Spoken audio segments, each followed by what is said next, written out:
Allez, dans cette vidéo, on va parler du coup de la méthode du demi-Popitz. Alors, pourquoi on va choisir cette méthode-là? Moi, personnellement, je l'aime beaucoup parce que je trouve qu'elle est d'une rapidité et d'une facilité, hein, et on peut vraiment faire tout ce qu'on a besoin de faire en clientèle avec cette méthode-là. Et ça permet vraiment d'avoir quelque chose de rapide sans devoir déposer à chaque fois la matière en entier. Voilà, si il y a un ongle cassé, s'il y a une reconstruction de forme à faire ou quoi que ce soit, on peut vraiment le faire de façon rapide sans devoir tout déposer. Donc, voilà pourquoi moi j'aime beaucoup cette méthode-là. Il faut la prendre en main, ça c'est sûr, comme toutes les méthodes, hein, de toute façon. Mais une fois que vous avez le coup de main pour le placer, vous verrez que franchement, vos corrections de forme ou vos rallongements, ils vous prennent 20 secondes, hein, à créer. Donc vraiment, pour moi, ça fait partie des méthodes aujourd'hui qui sont rentables et que vous allez appliquer en clientèle très régulièrement finalement, hein. Alors, donc le demi-pop-it, lui, donc, il est destiné vraiment à remplacer la capsule ou le chablon. Ok, il est uniquement conçu pour créer le rallongement. Là, on n'a pas du tout de renfort dans ce pop-it-là. Il est vraiment uniquement destiné à créer le rallongement. Et ensuite, par contre, on va venir le coupler avec une méthode de gainage. Donc, que ce soit en VSP, en gel, en acrygel ou en résine, peu importe. On aura l'architecture à créer après le rallongement ou la correction de forme. Voilà, pour pouvoir obtenir donc l'architecture et le renfort nécessaire à la solidité de votre pose. Comment on va choisir le demi-pop-it? Donc le demi-pop-it, il va se prendre à la taille de l'ongle naturel, donc à la largeur, hein, je parle de la largeur là. Parce qu'ensuite, il faut pas oublier qu'on va avoir le gainage qui va venir par-dessus. Et donc lui, il apportera le renfort et le volume nécessaire sur les parallèles. Ok, donc si vous prenez déjà votre demi-pop-it, pardon, euh, trop large par rapport à l'ongle naturel, quand vous allez venir mettre votre matière par-dessus, forcément, on aura un résultat final qui sera plus large et donc moins esthétique que prévu. Dans tous les cas, les points de rupture et la zone de stress doivent être impérativement inclus dans le demi-pop-it. Ça va permettre d'avoir un petit renfort supplémentaire directement avec le rallongement. Et ensuite, on n'aura plus qu'à placer les, euh, les repères pour l'architecture qu'on aura choisi. Il va se placer dans la continuité de l'apex naturel de l'ongle. Il sera donc variable en fonction du type d'ongle naturel de la cliente sur lequel vous travaillez.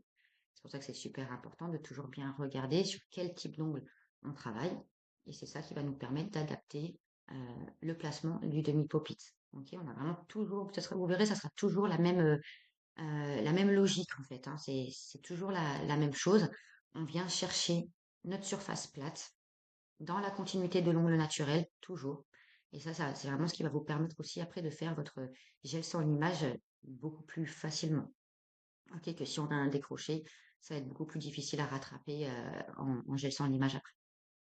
Donc pour choisir la taille, donc la largeur du demi-pop-it, on prend toujours la taille à partir des points de rupture.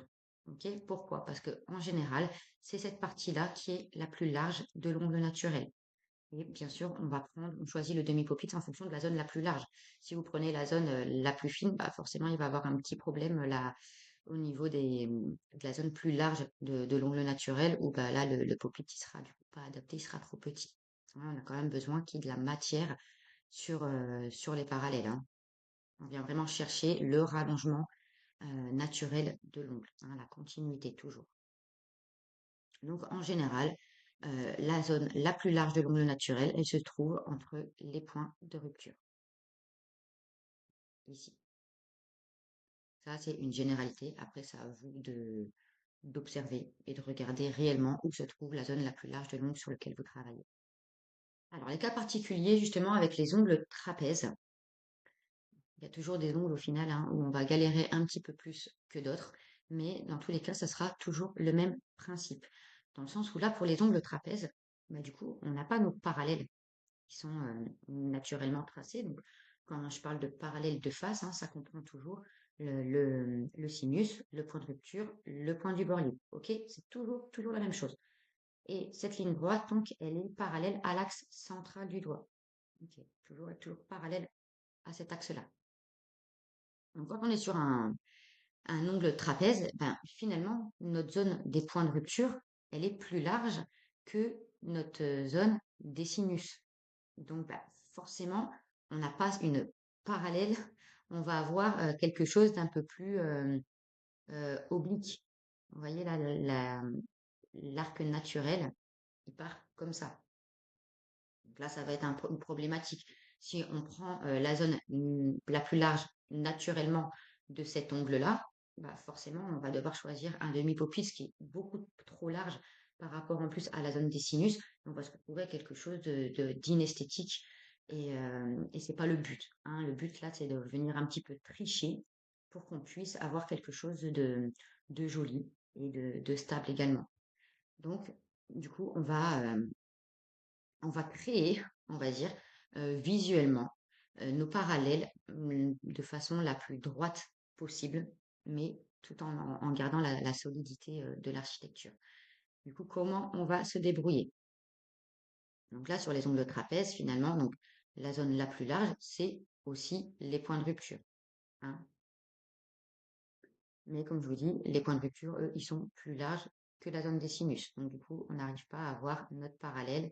Là, la parallèle, elle devrait commencer ici, au niveau du sinus. Voilà, du coup, on va la mettre imaginaire.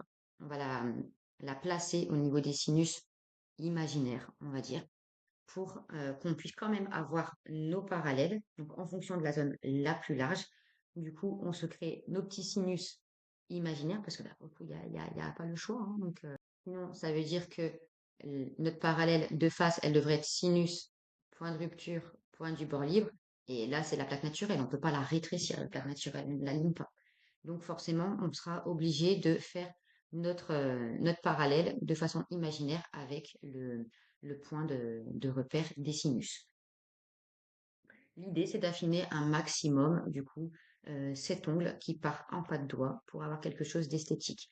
Donc, tout ce qui sera en dehors de nos parallèles, du coup, on va le limer, okay, pour pas intensifier justement. Là, c'est des zones qui n'ont pas besoin d'être ici, du coup, pour la pose d'ongles. Donc, tout ce qui sera en dehors de nos parallèles de face, on supprime avec la lime. Vous pouvez même supprimer un petit peu plus. C'est pas un problème de toute façon. On va venir corriger les formes et les repères avec le demi-pop-it. Voilà, vous pouvez même casser un petit peu les angles. Le plus important, c'est vraiment que hop, on arrive à rattraper une parallèle de face la plus fine possible en fonction de la zone la plus large de l'ongle. Donc voilà, là, on adapte vraiment en fonction de ce qu'on a comme travail à réaliser.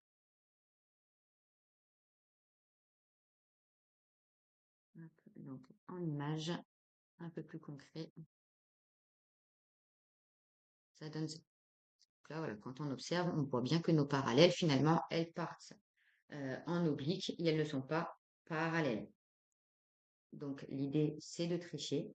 Là, on voit bien que nos sinus, ils sont ici, 1, 2. Et donc, la parallèle de face, on est venu imaginer notre sinus pour pouvoir avoir donc, nos parallèles. Et on prendra ce repère-là. C'est ce qui va permettre du coup de ne pas partir en pas de doigt et d'avoir quelque chose d'aligné. Donc là, sur ce cas de figure-là, pareil, hein, on est toujours sur un angle trapèze. Donc finalement, si je prends les repères sinus, point de rupture, point du bord libre, on a ça. Okay. Bon, là, clairement, c'est pas possible. Comme je vous dis, on a un cône. Donc, on va venir tricher pour avoir nos parallèles avec nos sinus, du coup, imaginaires, en partant du bord, en partant du point le plus large de l'ongle naturel, donc les points de rupture. Tout ce qui est en dehors de nos parallèles, on supprime. Okay, on supprime, ça n'a rien à faire là. Et là, on prendra notre parallèle qu'on s'est imaginé, hein, attention, c'est toujours imaginé, en repère pour aligner du coup le prolongement de notre demi-copie.